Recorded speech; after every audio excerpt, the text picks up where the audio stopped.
The Secret Agent by Joseph Conrad Audiobook, Chapter 6. The Lady Patroness of Michaelis, the ticket of leave apostle of humanitarian hopes, was one of the most influential and distinguished connections of the Assistant Commissioner's wife, whom she called Annie, and treated still rather as a not very wise and utterly inexperienced young girl.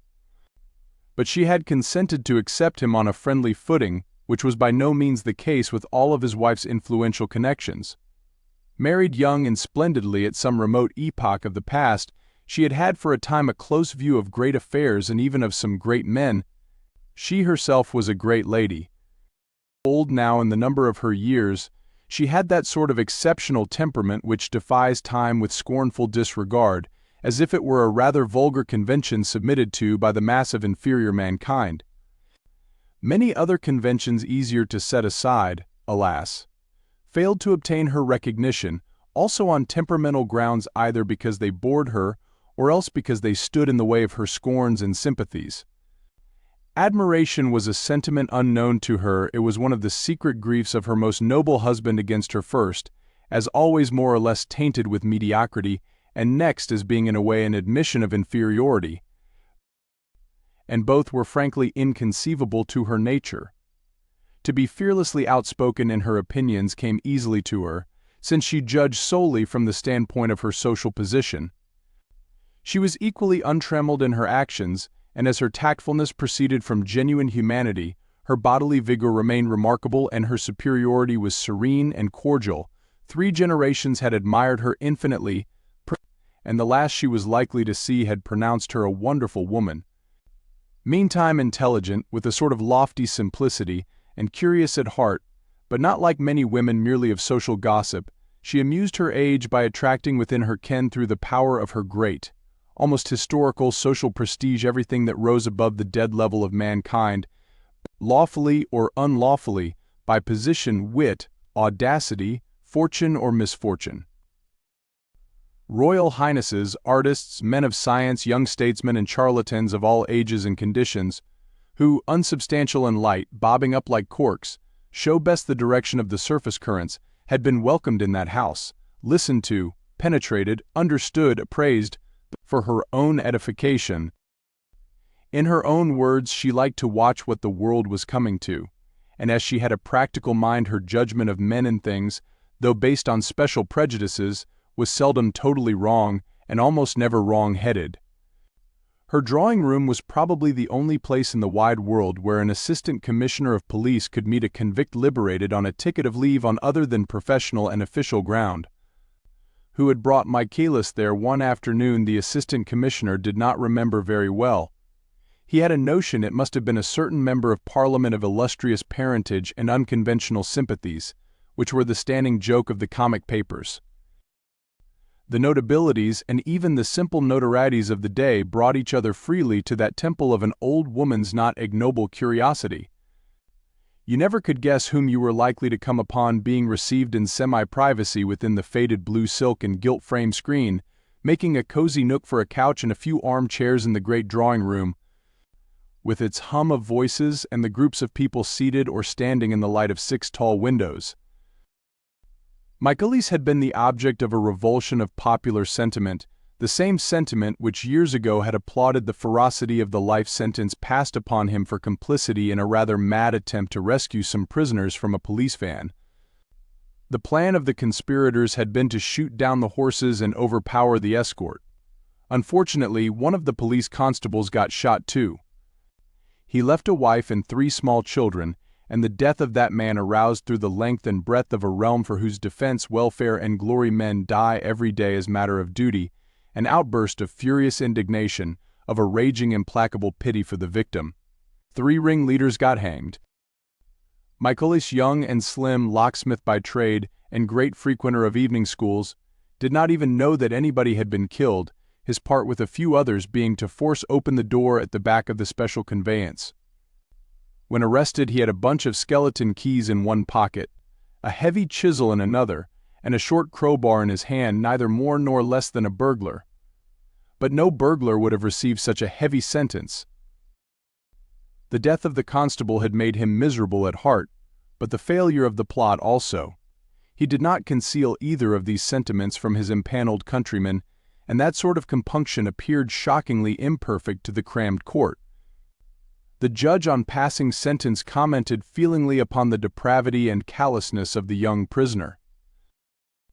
That made the groundless fame of his condemnation the fame of his release was made for him on no better grounds by people who wished to exploit the sentimental aspect of his imprisonment either for purposes of their own or for no intelligible purpose. He let them do so in the innocence of his heart and the simplicity of his mind. Nothing that happened to him individually had any importance. He was like those saintly men whose personality is lost in the contemplation of their faith. His ideas were not in the nature of convictions. They were inaccessible to reasoning. They formed in all their contradictions and obscurities an invincible and humanitarian creed, which he confessed rather than preached, with an obstinate gentleness, a smile of pacific assurance on his lips, and his candid blue eyes cast down, because the sight of faces troubled his inspiration developed in solitude. In that characteristic attitude, pathetic in his grotesque and incurable obesity which he had to drag like a galley slave's bullet to the end of his days, the assistant commissioner of police beheld the ticket of leave apostle filling a privileged armchair within the screen. He sat there by the head of the old lady's couch, mild-voiced and quiet, with no more self-consciousness than a very small child, and with something of a child's charm, the appealing charm of trustfulness, confident of the future, whose secret ways had been revealed to him within the four walls of a well-known penitentiary. He had no reason to look with suspicion upon anybody. If he could not give the great and curious lady a very definite idea as to what the world was coming to, he had managed without effort to impress her by his unembittered faith, by the sterling quality of his optimism. A certain simplicity of thought is common to serene souls at both ends of the social scale. The great lady was simple in her own way. His views and beliefs had nothing in them to shock or startle her, since she judged them from the standpoint of her lofty position. Indeed, her sympathies were easily accessible to a man of that sort. She was not an exploiting capitalist herself, she was, as it were, above the play of economic conditions, and she had a great capacity of pity for the more obvious forms of common human miseries, precisely because she was such a complete stranger to them that she had to translate her conception into terms of mental suffering before she could grasp the notion of their cruelty. The assistant commissioner remembered very well the conversation between these two. He had listened in silence. It was something as exciting in a way, and even touching in its foredoomed futility, as the efforts at moral intercourse between the inhabitants of remote planets. But this grotesque incarnation of humanitarian passion appealed somehow to one's imagination. At last Michaelis rose, and taking the great lady's extended hand, shook it, retained it for a moment in his great cushioned palm with unembarrassed friendliness, and turned upon the semi-private nook of the drawing-room his back, vast and square, and as if distended under the short tweed jacket. Glancing about in serene benevolence, he waddled along to the distant door between the knots of other visitors. The murmur of conversations paused on his passage. He smiled innocently at a tall, brilliant girl, whose eyes met his accidentally, and went out unconscious of the glances following him across the room. Michaelis' first appearance in the world was a success of esteem unmarred by a single murmur of derision. The interrupted conversations were resumed in their proper tone, grave or light. Only a well-set-up, long-limbed, active-looking man of 40 talking with two ladies near a window remarked aloud, with an unexpected depth of feeling 18 stone, I should say, and not 5'6". Poor fellow, it's terrible, terrible. The lady of the house, gazing absently at the assistant commissioner, left alone with her on the private side of the screen, seemed to be rearranging her mental impressions behind her thoughtful immobility of a handsome old face. Men with gray mustaches and full, healthy, vaguely smiling countenances approached, circling round the screen two mature women with a matronly air of gracious resolution, a clean-shaved individual with sunken cheeks, and dangling a gold-mounted eyeglass on a broad black ribbon with an old-world, dandified effect. A silence deferential, but full of reserves, reigned for a moment, and then the great lady exclaimed, not with resentment, but with a sort of protesting indignation, And that officially is supposed to be a revolutionist. What nonsense! She looked hard at the assistant commissioner, who murmured apologetically. Not a dangerous one, perhaps. Not dangerous, I should think, not indeed. He is a mere believer. It's the temperament of a saint, declared the great lady in a firm tone. And they kept him shut up for 20 years. One shudders at the stupidity of it. And now they have let him out. Everybody belonging to him has gone away somewhere or dead. His parents are dead. The girl he was to marry has died while he was in prison. He has lost the skill necessary for his manual occupation. He told me all this himself with the sweetest patience, but then, he said, he had had plenty of time to think out things for himself. A pretty compensation. If that's the stuff revolutionists are made of, some of us may well go on their knees to them, she continued in a slightly bantering voice, while the banal society smiles hardened on the worldly faces turned towards her with conventional deference. The poor creature is obviously no longer in a position to take care of himself. Somebody will have to look after him a little. He should be recommended to follow a treatment of some sort. The soldierly voice of the active-looking man was heard advising earnestly from a distance. He was in the pink of condition for his age, and even the texture of his long frock coat had a character of elastic soundness, as if it were a living tissue. The man is virtually a cripple, he added with unmistakable feeling. Other voices, as if glad of the opening, murmured hasty compassion.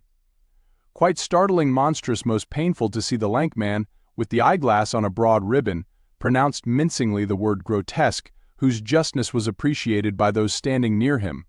They smiled at each other. Valinkinsey smiled at his spring. The assistant commissioner had expressed no opinion either then or later, his position making it impossible for him to ventilate any independent view of a ticket of leave convict. But in truth he shared the view of his wife's friend and patron that Michaelis was a humanitarian sentimentalist, a little mad, but upon the whole incapable of hurting a fly intentionally. So when that name cropped up suddenly in this vexing bomb affair, he realized all the danger of it for the ticket of leave apostle, and his mind reverted at once to the old lady's well-established infatuation. Her arbitrary kindness would not brook patiently any interference with Michaelis' freedom. It was a deep, calm, convinced infatuation. She had not only felt him to be inoffensive, but she had said so, which last, by a confusion of her absolutist mind, became a sort of incontrovertible demonstration. It was as if the monstrosity of the man, with his candid infant's eyes and a fat angelic smile, had fascinated her. She had come to believe almost his theory of the future, since it was not repugnant to her prejudices. She disliked the new element of plutocracy in the social compound, and industrialism as a method of human development appeared to her singularly repulsive in its mechanical and unfeeling character. The humanitarian hopes of the mild Michaelis tended not towards utter destruction, but merely towards the complete economic ruin of the system, and she did not really see where was the moral harm of it. It would do away with all the multitude of the parvenus, whom she disliked and mistrusted, not because they had arrived anywhere, she denied that, but because of their profound unintelligence of the world, which was the primary cause of the crudity of their perceptions and the aridity of their hearts. With the annihilation of all capital they would vanish too, but universal ruin, providing it was universal, as it was revealed to Michaelis, would leave the social values untouched. The disappearance of the last piece of money could not affect people of position. She could not conceive how it could affect her position, for instance. She had developed these discoveries to the assistant commissioner with all the serene fearlessness of an old woman who had escaped the blight of indifference. He had made for himself the rule to receive everything of that sort in a silence which he took care from policy and inclination not to make offensive. He had an affection for the aged disciple of Michaelis, a complex sentiment depending a little on her prestige, on her personality, but most of all on the instinct of flattered gratitude. He felt himself really liked in her house. She was kindness personified, and she was practically wise too, after the manner of experienced women. She made his married life much easier than it would have been without her generously full recognition of his rights as Annie's husband. Her influence upon his wife, A woman devoured by all sorts of small selfishnesses, small envies, small jealousies, was excellent. Unfortunately, both her kindness and her wisdom were of unreasonable complexion, distinctly feminine and difficult to deal with. She remained a perfect woman all along her full tale of years, and not as some of them do become a sort of slippery, pestilential old man in petticoats. And it was as of a woman that he thought of her, the specially choice incarnation of the feminine, wherein is recruited the tender, ingenuous and fierce bodyguard for all sorts of men who talk under the influence of an emotion, true or fraudulent, for preachers, seers, prophets or reformers. Appreciating the distinguished and good friend of his wife and himself in that way, the assistant commissioner became alarmed at the convict Michaelis' possible fate. Once arrested on suspicion of being in some way, however remote, a party to this outrage, the man could hardly escape being sent back to finish his sentence at least. And that would kill him; he would never come out alive. The assistant commissioner made a reflection extremely unbecoming his official position, without being really creditable to his humanity. If the fellow is laid hold of again, he thought, she will never forgive me. The frankness of such a secretly outspoken thought could not go without some derisive self-criticism. No man engaged in a work he does not like can preserve many saving illusions about himself. The distaste, the absence of glamour, extend from the occupation to the personality. It is only when our appointed activities seem by a lucky accident to obey the particular earnestness of our temperament that we can taste the comfort of complete self-deception. The assistant commissioner did not like his work at home. The police work he had been engaged on in a distant part of the globe had the saving character of an irregular sort of warfare, or at least the risk and excitement of open-air sport. His real abilities, which were mainly of an administrative order, were combined with an adventurous disposition.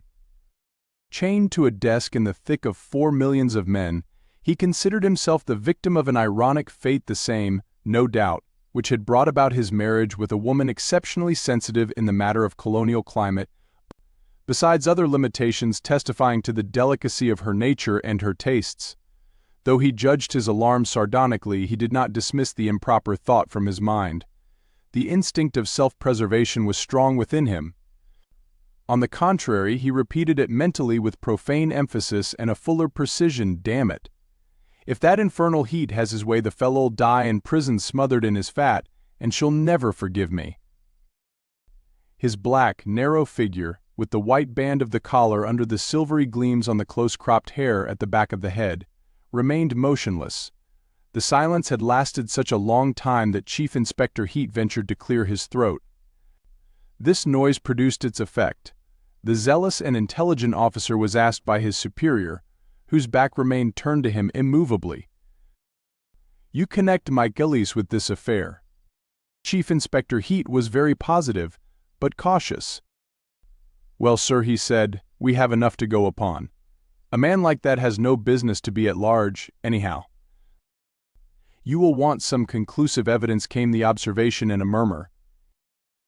Chief Inspector Heat raised his eyebrows at the black, narrow back, which remained obstinately presented to his intelligence and his zeal. "There will be no difficulty in getting up sufficient evidence against him," he said, with virtuous complacency. "You may trust me for that, sir." He added, quite unnecessarily, out of the fullness of his heart, for it seemed to him an excellent thing to have that man in hand, to be thrown down to the public should it think fit to roar with any special indignation in this case. It was impossible to say yet whether it would roar or not.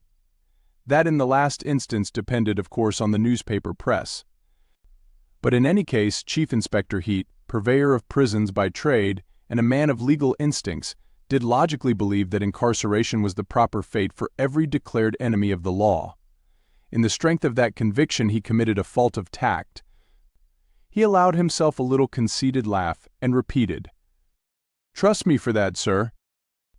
This was too much for the forced calmness under which the assistant commissioner had for upwards of 18 months concealed his irritation with the system and the subordinates of his office. A square peg forced into a round hole, he had felt like a daily outrage that long-established smooth roundness into which a man of less sharply angular shape would have fitted himself with voluptuous acquiescence after a shrug or two. What he resented most was just the necessity of taking so much on trust. At the little laugh of Chief Inspector Heat's, he spun swiftly on his heels, as if whirled away from the window pane by an electric shock. He caught on the latter's face not only the complacency proper to the occasion lurking under the mustache, but the vestiges of experimental watchfulness in the round eyes, which had been, no doubt, fastened on his back, and now met his glance for a second before the intent character of their stare had the time to change to a merely startled appearance.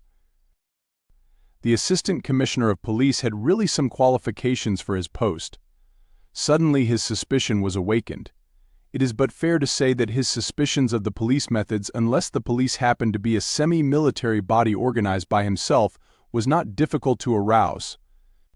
If it ever slumbered from sheer weariness, it was but lightly, and his appreciation of Chief Inspector Heat's zeal and ability, moderate in itself, excluded all notion of moral confidence. "He's up to something," he exclaimed mentally, and at once became angry. Crossing over to his desk with headlong strides, he sat down violently. "Here I am stuck in a litter of paper," he reflected, with unreasonable resentment, "supposed to hold all the threads in my hands, and yet I can but hold what is put in my hand, and nothing else. And they can fasten the other ends of the threads where they please." He raised his head and turned towards his subordinate a long, meager face with the accentuated features of an energetic Don Quixote. "Now what is it you've got up your sleeve?" The other stared. He stared without winking, in a perfect immobility of his round eyes, as he was used to stare at the various members of the criminal class when, after being duly cautioned, they made their statements in the tones of injured innocence or false simplicity or sullen resignation. But behind that professional and stony fixity there was some surprise too, for in such a tone, combining nicely the note of contempt and impatience, Chief Inspector Heat, the right-hand man of the department, was not used to be addressed. He began in a procrastinating manner, like a man taken unawares by a new and unexpected experience. "What I've got against that man Michaelis, you mean, sir?" The Assistant Commissioner watched the bullet head the points of that Norse rover's mustache, falling below the line of the heavy jaw the whole full and pale physiognomy, whose determined character was marred by too much flesh. At the cunning wrinkles radiating from the outer corners of the eyes, and in that purposeful contemplation of the valuable and trusted officer, he drew a conviction so sudden that it moved him like an inspiration. "I have reason to think that when you came into this room," he said in measured tones, "it was not Michaelis who was in your mind, not principally, perhaps not at all." "You have reason to think," Sir muttered Chief Inspector Heat, with every appearance of astonishment, which up to a certain point was genuine enough. He had discovered in this affair a delicate and perplexing side, forcing upon the discoverer a certain amount of insincerity, that sort of insincerity which, under the names of skill, prudence, discretion, turns up at one point or another in most human affairs. He felt at the moment like a tightrope artist might feel if suddenly, in the middle of the performance, the manager of the music hall were to rush out of the proper managerial seclusion and begin to shake the rope. Indignation, the sense of moral insecurity engendered by such a treacherous proceeding, joined to the immediate apprehension of a broken neck, would, in the colloquial phrase, put him in a state. And there would be also some scandalized concern for his art too, since a man must identify himself with something more tangible than his own personality and establish his pride somewhere, either in his social position, or in the quality of the work he is obliged to do, or simply in the superiority of the idleness he may be fortunate enough to enjoy. "Yes," said the Assistant Commissioner, "I have. I do not mean to say that you have not thought of Michaelis at all, but you are giving the fact you've mentioned a prominence which strikes me as not quite candid, Inspector Heat. If that is really the track of discovery, why haven't you followed it up at once, either personally or by sending one of your men to that village?" "Do you think, sir, I have failed in my duty there?" the Chief Inspector asked, in a tone which he sought to make simply reflective. Forced unexpectedly to concentrate his faculties upon the task of preserving his balance, he had seized upon that point, and exposed himself to a rebuke for, the Assistant Commissioner frowning slightly, observed that this was a very improper remark to make. "But since you've made it," he continued coldly, "I'll tell you that this is not my meaning." He paused, with a straight glance of his sunken eyes which was a full equivalent of the unspoken termination, "and you know it." The head of the so-called Special Crimes Department, debarred by his position from going out of doors personally in quest of secrets locked up in guilty breasts, had a propensity to exercise his considerable gifts for the detection of incriminating truth upon his own subordinates. That peculiar instinct could hardly be called a weakness. It was natural. He was a born detective. It had unconsciously governed his choice of a career, and if it ever failed him in life, it was perhaps in the one exceptional circumstance of his marriage, which was also natural. It fed, since it could not roam abroad, upon the human material which was brought to it in its official seclusion. We can never cease to be ourselves. His elbow on the desk, his thin legs crossed, and nursing his cheek in the palm of his meager hand, the assistant commissioner in charge of the Special Crimes Branch was getting hold of the case with growing interest.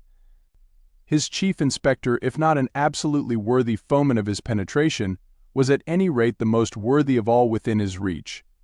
A mistrust of established reputations was strictly in character with the assistant commissioner's ability as detector. His memory evoked a certain old, fat, and wealthy native chief in the distant colony, whom it was a tradition for the successive colonial governors to trust and make much of as a firm friend and supporter of the order and legality established by white men, whereas when examined septically, he was found out to be principally his own good friend and nobody else's.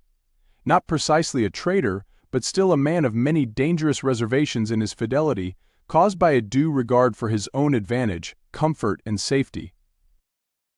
A fellow of some innocence in his naive duplicity, but none the less dangerous. He took some finding out. He was physically a big man, too, and allowing for the difference of color, of course, Chief Inspector Heat's appearance recalled him to the memory of his superior. It was not the eyes nor yet the lips exactly. It was bizarre. But does not Alfred Wallace relate in his famous book on the Malay archipelago how, amongst the Aru Islanders, he discovered in an old and naked savage with a sooty skin a peculiar resemblance to a dear friend at home? For the first time since he took up his appointment, the assistant commissioner felt as if he were going to do some real work for his salary. And that was a pleasurable sensation. "I'll turn him inside out like an old glove," thought the assistant commissioner, with his eyes resting pensively upon Chief Inspector Heat. "No, that was not my thought," he began again. "There is no doubt about you knowing your business, no doubt at all, and that's precisely why I—" He stopped short, and changing his tone, "What could you bring up against Michaelis of a definite nature? I mean, apart from the fact that the two men under suspicion, you're certain there were two of them, came last from a railway station within 3 miles of the village where Michaelis is living now. This by itself is enough for us to go upon, sir, with that sort of man," said the chief inspector, with returning composure. The slight approving movement of the assistant commissioner's head went far to pacify the resentful astonishment of the renowned officer, for Chief Inspector Heat was a kind man, an excellent husband, a devoted father, and the public and departmental confidence he enjoyed acting favorably upon an amiable nature disposed him to feel friendly towards the successive assistant commissioners he had seen pass through that very room. There had been 3 in his time. The first one, a soldierly, abrupt, red-faced person, with white eyebrows and an explosive temper, could be managed with a silken thread. He left on reaching the age limit. The second, a perfect gentleman, knowing his own and everybody else's place to a nicety, on resigning to take up a higher appointment out of England, got decorated for really Inspector Heat's services. To work with him had been a pride and a pleasure. The third, a bit of a dark horse from the first, was at the end of 18 months something of a dark horse still to the department. Upon the whole, Chief Inspector Heat believed him to be in the main harmless, odd-looking, but harmless.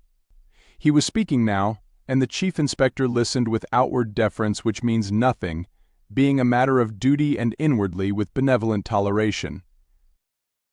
Michaelis reported himself before leaving London for the country. "Yes, sir, he did." "And what may he be doing there?" continued the assistant commissioner, who was perfectly informed on that point, fitted with painful tightness into an old wooden armchair, before a worm-eaten oak table in an upstairs room of a four-roomed cottage with a roof of moss-grown tiles, Michaelis was writing night and day in a shaky, slanting hand that autobiography of a prisoner, which was to be like a book of revelation in the history of mankind. The conditions of confined space, seclusion, and solitude in a small four-roomed cottage were favorable to his inspiration. It was like being in prison, except that one was never disturbed for the odious purpose of taking exercise according to the tyrannical regulations of his old home in the penitentiary. He could not tell whether the sun still shone on the earth or not. The perspiration of the literary labor dropped from his brow. A delightful enthusiasm urged him on. It was the liberation of his inner life, the letting out of his soul into the wide world, and the zeal of his guileless vanity first awakened by the offer of £500 from a publisher seemed something predestined and holy. It would be, of course, most desirable to be informed exactly, insisted the Assistant Commissioner uncandidly. Chief Inspector Heat, conscious of renewed irritation at this display of scrupulousness, said that the county police had been notified from the first of Michaelis' arrival, and that a full report could be obtained in a few hours. A wire to the superintendent.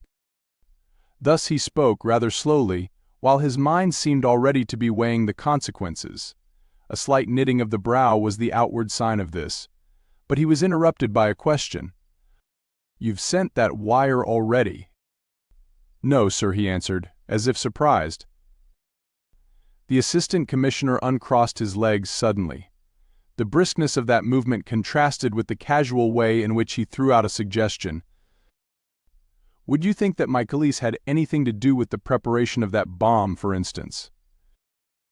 The Chief Inspector assumed a reflective manner. "I wouldn't say so. There's no necessity to say anything at present. He associates with men who are classed as dangerous. He was made a delegate of the Red Committee less than a year after his release on license. A sort of compliment, I suppose." And the Chief Inspector laughed a little angrily, a little scornfully. With a man of that sort, scrupulousness was a misplaced and even an illegal sentiment. The celebrity bestowed upon Michaelis on his release 2 years ago by some emotional journalists in one of special copy had rankled ever since in his breast. It was perfectly legal to arrest that man on the barest suspicion. It was legal and expedient on the face of it. His two former chiefs would have seen the point at once, whereas this one, without saying either yes or no, sat there, as if lost in a dream. Moreover, besides being legal and expedient, the arrest of Michaelis solved a little personal difficulty which worried Chief Inspector Heat somewhat. This difficulty had its bearing upon his reputation, upon his comfort, and even upon the efficient performance of his duties.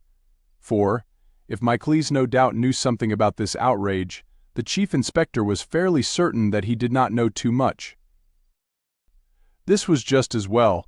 He knew much less, the Chief Inspector was positive, than certain other individuals he had in his mind, but whose arrest seemed to him inexpedient, besides being a more complicated matter, on account of the rules of the game. The rules of the game did not protect so much Michaelis, who was an ex-convict. It would be stupid not to take advantage of legal facilities, and the journalists who had written him up with emotional gush would be ready to write him down with emotional indignation. This prospect, viewed with confidence, had the attraction of a personal triumph for Chief Inspector Heat. And deep down in his blameless bosom of an average married citizen, almost unconscious but potent nevertheless, the dislike of being compelled by events to meddle with the desperate ferocity of the professor had its say. This dislike had been strengthened by the chance meeting in the lane. The encounter did not leave behind with Chief Inspector Heat that satisfactory sense of superiority the members of the police force get from the unofficial but intimate side of their intercourse with the criminal classes, by which the vanity of power is soothed, and the vulgar love of domination over our fellow creatures is flattered as worthily as it deserves. The perfect anarchist was not recognized as a fellow creature by Chief Inspector Heat. He was impossible a mad dog to be left alone. Not that the Chief Inspector was afraid of him, on the contrary, he meant to have him some day. But not yet. He meant to get hold of him in his own time, properly and effectively according to the rules of the game. The present was not the right time for attempting that feat, not the right time for many reasons, personal and of public service. This being the strong feeling of Inspector Heat, it appeared to him just and proper that this affair should be shunted off its obscure and inconvenient track, leading goodness knows where, into a quiet and lawful siding called Michaelis. And he repeated, as if reconsidering the suggestion conscientiously, "The bomb." No, I would not say that exactly. We may never find that out. But it's clear that he is connected with this in some way which we can find out without much trouble. His countenance had that look of grave, overbearing indifference once well known and much dreaded by the better sort of thieves. Chief Inspector Heat, though what is called a man, was not a smiling animal. But his inward state was that of satisfaction at the passively receptive attitude of the Assistant Commissioner, who murmured gently, "And you really think that the investigation should be made in that direction?" "I do, sir." "Quite convinced?" "I am, sir. That's the true line for us to take." The Assistant Commissioner withdrew the support of his hand from his reclining head with a suddenness that, considering his languid attitude, seemed to menace his whole person with collapse. But on the contrary he sat up, extremely alert, behind the great writing table on which his hand had fallen with the sound of a sharp blow. "What I want to know is what put it out of your head till now." "Put it out of my head," repeated the Chief Inspector very slowly. "Yes. Till you were called into this room, you know." The Chief Inspector felt as if the air between his clothing and his skin had become unpleasantly hot. It was the sensation of an unprecedented and incredible experience. "Of course," he said, exaggerating the deliberation of his utterance to the utmost limits of possibility, "if there is a reason, of which I know nothing, for not interfering with the convict Michaelis, perhaps it's just as well I didn't start the county police after him." This took such a long time to say that the unflagging attention of the Assistant Commissioner seemed a wonderful feat of endurance. His retort came without delay. "No reason whatever that I know of. Come, Chief Inspector, this finessing with me is highly improper on your part, highly improper, and it's also unfair, you know. You shouldn't leave me to puzzle things out for myself like this. Really, I am surprised." He paused, then added smoothly, "I need scarcely tell you that this conversation is altogether unofficial." These words were far from pacifying the Chief Inspector. The indignation of a betrayed tightrope performer was strong within him. In his pride of a trusted servant he was affected by the assurance that the rope was not shaken for the purpose of breaking his neck, as by an exhibition of impudence. As if anybody were afraid. Assistant Commissioners come and go, but a valuable Chief Inspector is not an ephemeral office phenomenon. He was not afraid of getting a broken neck. To have his performance spoiled was more than enough to account for the glow of honest indignation, and as thought is no respecter of persons, the thought of Chief Inspector Heat took a threatening and prophetic shape. "You, my boy," he said to himself, keeping his round and habitually roving eyes fastened upon the Assistant Commissioner's face, "you, my boy, you don't know your place, and your place won't know you very long either, I bet." As if in provoking answer to that thought, something like the ghost of an amiable smile passed on the lips of the Assistant Commissioner. His manner was easy and businesslike while he persisted in administering another shake to the tight rope. "Let us come now to what you have discovered on the spot, Chief Inspector," he said.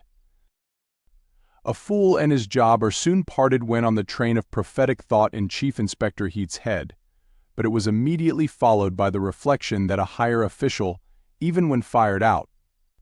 This was the precise image, has still the time as he flies through the door to launch a nasty kick at the shin bones of a subordinate.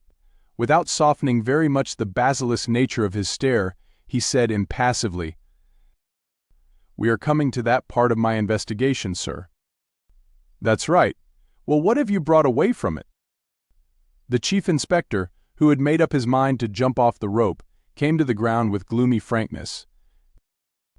"I've brought away an address," he said, pulling out of his pocket without haste a singed rag of dark blue cloth. "This belongs to the overcoat the fellow who got himself blown to pieces was wearing. Of course, the overcoat may not have been his and may even have been stolen. But that's not at all probable if you look at this. The chief inspector, stepping up to the table, smoothed out carefully the rag of blue cloth. He had picked it up from the repulsive heap in the mortuary, because a tailor's name is found sometimes under the collar. It is not often of much use, but still he only half expected to find anything useful, but certainly he did not expect to find not under the collar at all, but stitched carefully on the underside of the lapel a square piece of calico with an address written on it in marking ink. The chief inspector removed his smoothing hand. "I carried it off with me without anybody taking notice," he said. "I thought it best. It can always be produced if required." The assistant commissioner, rising a little in his chair, pulled the cloth over to his side of the table. He sat looking at it in silence. Only the number 32 and the name of Brett Street were written in marking ink on a piece of calico slightly larger than an ordinary cigarette paper. He was genuinely surprised. "Can't understand why he should have gone about labeled like this," he said, looking up at Chief Inspector Heat. "It's a most extraordinary thing. I met once in the smoking room of a hotel an old gentleman who went about with his name and address sewn on in all his coats in case of an accident or sudden illness," said the chief inspector. "He professed to be 84 years old, but he didn't look his age. He told me he was also afraid of losing his memory suddenly, like those people he has been reading of in the papers." A question from the assistant commissioner, who wanted to know what was No. 32 Brett Street, interrupted that reminiscence abruptly. The chief inspector, driven down to the ground by unfair artifices, had elected to walk the path of unreserved openness. If he believed firmly that to know too much was not good for the department, the judicious holding back of knowledge was as far as his loyalty dared to go for the good of the service. If the assistant commissioner wanted to mismanage this affair, nothing, of course, could prevent him. But on his own part he now saw no reason for a display of alacrity, so he answered concisely, "It's a shop, sir." The assistant commissioner, with his eyes lowered on the rag of blue cloth, waited for more information. As that did not come, he proceeded to obtain it by a series of questions propounded with gentle patience. Thus he acquired an idea of the nature of Mr. Verloc's commerce, of his personal appearance, and heard at last his name. In a pause the assistant commissioner raised his eyes and discovered some animation on the chief inspector's face. They looked at each other in silence. "Of course," said the latter, "the department has no record of that man." "Did any of my predecessors have any knowledge of what you have told me now?" asked the assistant commissioner, putting his elbows on the table and raising his joined hands before his face, as if about to offer prayer, only that his eyes had not a pious expression. "No, sir, certainly not. What would have been the object? That sort of man could never be produced publicly to any good purpose. It was sufficient for me to know who he was, and to make use of him in a way that could be used publicly." "And do you think that sort of private knowledge consistent with the official position you occupy?" "Perfectly, sir. I think it's quite proper. I will take the liberty to tell you, sir, that it makes me what I am, and I am looked upon as a man who knows his work. It's a private affair of my own. A personal friend of mine in the French police gave me the hint that the fellow was an embassy spy. Private friendship, private information, private use of it, that's how I look upon it." The assistant commissioner, after remarking to himself that the mental state of the renowned chief inspector seemed to affect the outline of his lower jaw, as if the lively sense of his high professional distinction had been located in that part of his anatomy, dismissed the point for the moment with a calm "I see," then leaning his cheek on his joined hands. "Well then, speaking privately, if you like, how long have you been in private touch with this embassy spy?" To this inquiry the private answer of the chief inspector, so private that it was never shaped into audible words, was, "Long before you were even thought of for your place here." The so to speak public utterance was much more precise. "I saw him for the first time in my life a little more than 7 years ago, when 2 Imperial Highnesses and the Imperial Chancellor were on a visit here. I was put in charge of all the arrangements for looking after them. Baron Stott-Wartenheim was ambassador then. He was a very nervous old gentleman. One evening, 3 days before the Guildhall banquet, he sent word that he wanted to see me for a moment. I was downstairs, and the carriages were at the door to take the Imperial Highnesses and the Chancellor to the opera. I went up at once. I found the Baron walking up and down his bedroom in a pitiable state of distress, squeezing his hands together. He assured me he had the fullest confidence in our police and in my abilities, but he had there a man just come over from Paris whose information could be trusted implicitly. He wanted me to hear what that man had to say. He took me at once into a dressing room next door, where I saw a big fellow in a heavy overcoat sitting all alone on a chair, and holding his hat and stick in one hand. The Baron said to him in French speak, "My friend, the light in that room was not very good." I talked with him for some 5 minutes perhaps. He certainly gave me a piece of very startling news. Then the Baron took me aside nervously to praise him up to me, and when I turned round again I discovered that the fellow had vanished like a ghost. Got up and sneaked out down some back stairs, I suppose. There was no time to run after him, as I had to hurry off after the ambassador down the great staircase and see the party started safe for the opera.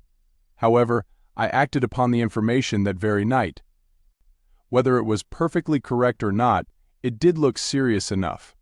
Very likely it saved us from an ugly trouble on the day of the imperial visit to the city. Some time later, a month or so after my promotion to chief inspector, my attention was attracted to a big burly man I thought I had seen somewhere before, coming out in a hurry from a jeweler's shop in the Strand. I went after him, as it was on my way towards Charing Cross, and there seeing one of our detectives across the road, I beckoned him over and pointed out the fellow to him, with instructions to watch his movements for a couple of days, and then report to me. No later than next afternoon my man turned up to tell me that the fellow had married his landlady's daughter at a registrar's office that very day at 11:30 a.m., and had gone off with her to Margate for a week. Our man had seen the luggage being put on the cab. There were some old Paris labels on one of the bags. Somehow I couldn't get the fellow out of my head, and the very next time I had to go to Paris on service I spoke about him to that friend of mine in the Paris police. My friend said, "From what you tell me I think you must mean a rather well-known hanger-on and emissary of the Revolutionary Red Committee. He says he is an Englishman by birth. We have an idea that he has been for a good few years now a secret agent of one of the foreign embassies in London." This woke up my memory completely.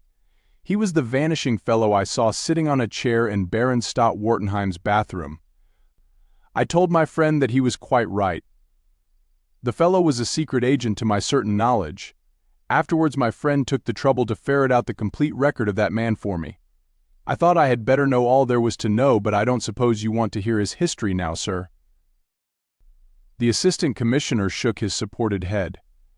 "The history of your relations with that useful personage is the only thing that matters just now," he said, closing slowly his weary, deep-set eyes and then opening them swiftly with a greatly refreshed glance. "There's nothing official about them," said the chief inspector bitterly. I went into his shop one evening, told him who I was, and reminded him of our first meeting. He didn't as much as twitch an eyebrow. He said that he was married and settled now, and that all he wanted was not to be interfered in his little business. I took it upon myself to promise him that, as long as he didn't go in for anything obviously outrageous, he would be left alone by the police. That was worth something to him, because a word from us to the custom house people would have been enough to get some of these packages he gets from Paris and Brussels opened in Dover, with confiscation to follow for certain, and perhaps a prosecution as well at the end of it. "That's a very precarious trade," murmured the assistant commissioner. "Why did he go in for that?" The chief inspector raised scornful eyebrows dispassionately. "Most likely got a connection, friends on the continent amongst people who deal in such wares. They would be just the sort he would consort with.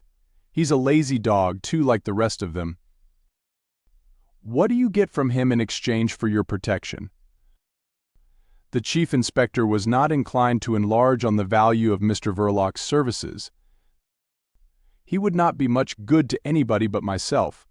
One has got to know a good deal beforehand to make use of a man like that.